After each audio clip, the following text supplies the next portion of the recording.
Spear phishing is like the sneaky, more targeted cousin of regular phishing. Instead of sending out a bunch of generic emails and hoping someone falls for it, spear phishers do their homework. They learn about you specifically, so they can make their fake messages look really convincing. Let's say you work at a company, and the spear phisher finds out. They might send you an email that looks like it's from your boss or a coworker. This email could say something like, "Hey, we need you to check out this document and give your feedback." It seems legit because it uses names, and might even mention real projects you're working on. But here's the catch. If you click on the link in the email or open the attached document, you could accidentally install malware on your computer, or you might end up giving away your personal info or company secrets without even realizing it. To dodge spear phishing attacks, always double-check emails that ask you to click on links or share information, even if they seem to come from someone you trust. Phishing. Imagine you get a call out of the blue, and the person on the other end sounds super official. They might say they're from your bank, the IRS, or even a tech company. I'm from Medicare. We're sending out the new cards, and I need to confirm your billing information to keep your coverage active. For your protection, I need the last 4 numbers of your social security number. We need this urgently, or else you'll be charged a fee. These sneaky callers are out to trick you into giving away personal stuff like your credit card numbers, bank account info, or even your passwords. They might say there's a problem with your account, you owe money, or they need to verify your identity, but it's all a big fat lie. So, what should you do if you get a weird call asking for personal info? Hang up. Real organizations won't call you out of the blue asking for sensitive details. When in doubt, hang up and call the organization directly using a number you trust, like the one on their official website or your bank card. Smishing. Smishing is a type of scam where fraudsters send you text messages pretending to be from well-known organizations, like a bank, Walmart, or Apple.com. These messages often create a sense of urgency or fear, claiming there's an issue with your account or offering too good to be true giveaways or prizes. The catch? They want you to click on a link or provide personal information. If you receive a text that seems suspicious, the best course of action is to ignore it or delete the message altogether. The Nigerian letter, also known as 419 fraud, is a type of scam that typically starts with an unexpected email offering a deal that seems too good to be true. The term 419 refers to the section of the Nigerian Criminal Code dealing with fraud, hence the name. While the scam is primarily associated with the Nigerian criminals, a similar type of grift was popular in the 18th century, known as the Spanish prisoner scam. Here's the gist of how this scam usually goes down. You receive an email from someone claiming to be a Nigerian official or a relative of a royal family. There's a huge sum of money they can't access right now, and they need your help to get it out of the country. To grab your attention, they promise you a significant chunk of this fortune just for assisting them. It might be through transferring the money to your account for safekeeping or helping them with some legal fees to unlock the funds. They'll ask you for some money up front, maybe for legal fees, banking charges, or other expenses. They assure you it's just a temporary outlay, and you'll get it back manifold once the deal is done. If you send them money, they'll likely come back with more requests for additional funds due to unexpected complications. The promised windfall never materializes, and the money you've paid is gone for good. These days, I don't think anyone would get tricked by this scam. It's been on the news a lot, and most folks know about it. Just remember, if it looks too good to be true, it probably is. So if you get an email like that, just delete it. Business email compromise is a sophisticated scam targeting businesses with the aim of tricking them into transferring money to the scammer's bank account. The FBI first started noticing these scams around 2013. Back then, they didn't have a specific name for them, but they knew they were a serious threat to businesses. That's how the term business email compromise came about. Here's how it typically unfolds. Scammers impersonate a company executive, employee, or any trusted partner by hacking or spoofing their email accounts.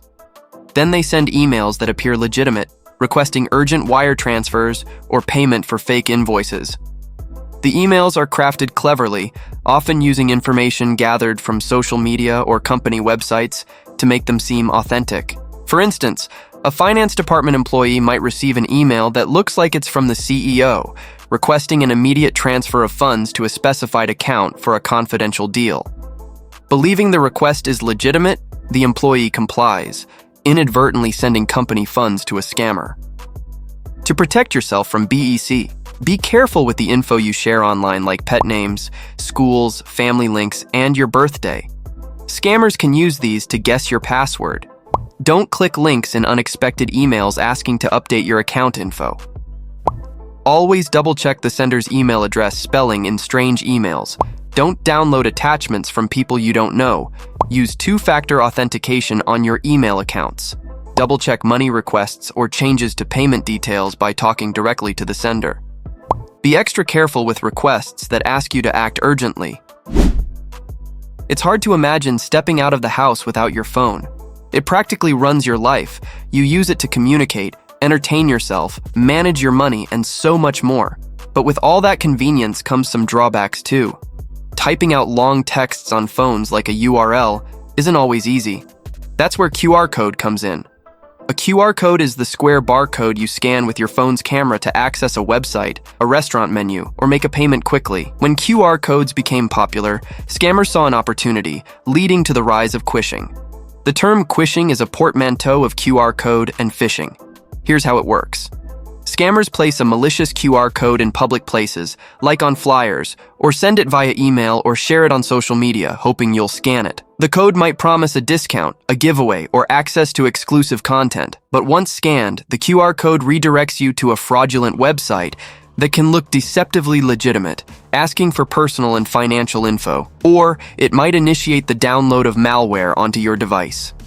Recently, a sneaky trick has been spotted in some parking lots. Scammers are now placing fake QR codes over the real ones that are used for quick payments. When people scan these fake codes with their phones to pay their parking fee, they end up on phony websites that look just like the real ones. To stay safe from phishing, here are some tips. Use a secure QR scanner. Some QR scanner apps check the URL for safety before opening it. Consider using one of these apps to add an extra layer of security. If a QR code is on a physical object like a flyer, consider whether the source is trustworthy. If it's in an unexpected place or looks out of context, it could be a scam. After scanning but before proceeding, look at the URL on your browser to ensure it's a site you recognize and trust. Be wary of strange-looking or misspelled URLs. Never enter sensitive information after scanning a QR code unless you're absolutely sure the website is legitimate and secure.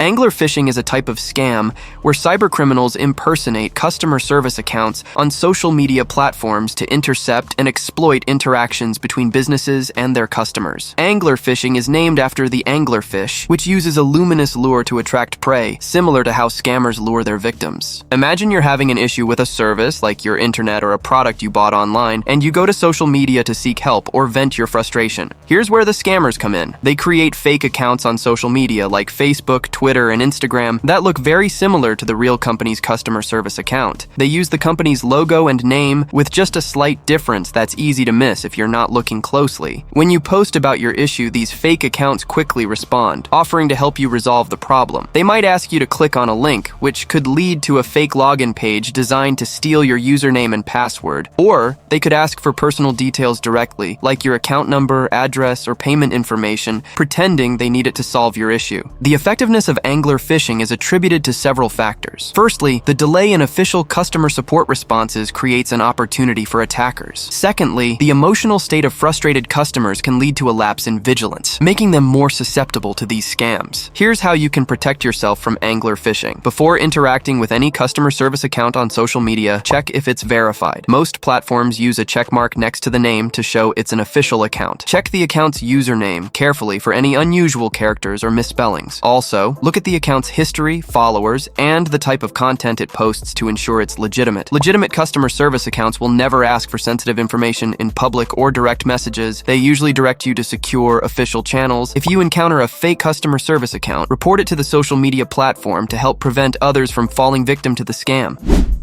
Evil twin phishing. Imagine you're in a coffee shop, ready to connect your laptop to Wi-Fi. You see 2 free Wi-Fi on the list with the same name. You click and connect to one of them, not realizing a hacker nearby has set up a fake Wi-Fi with the same name. This is the core of an evil twin phishing attack. Think of an evil twin as a deceitful twin in the digital world, mimicking a legitimate Wi-Fi network to trick you. It's like a doppelganger that's not out to swap lives, but to steal information. Here's how evil twin phishing is executed. A hacker creates a Wi-Fi Wi-Fi network that looks just like the one you trust, say the coffee shop's Wi-Fi. Once you're connected to this imposter network, the hacker can watch what you do online. They can see which sites you visit and snatch any unencrypted data you send or receive. Of all the phishing scams we covered in this video, the evil twin phishing attack is the more technical one that doesn't rely solely on social engineering. However, with a little bit of effort, it's easy to orchestrate this phishing attack with the help of open source tools found on GitHub. To stay safe from the evil twin phishing attack, always confirm the Wi-Fi legitimacy with the establishment, especially if you see two similar network names. Avoid accessing sensitive sites or entering personal details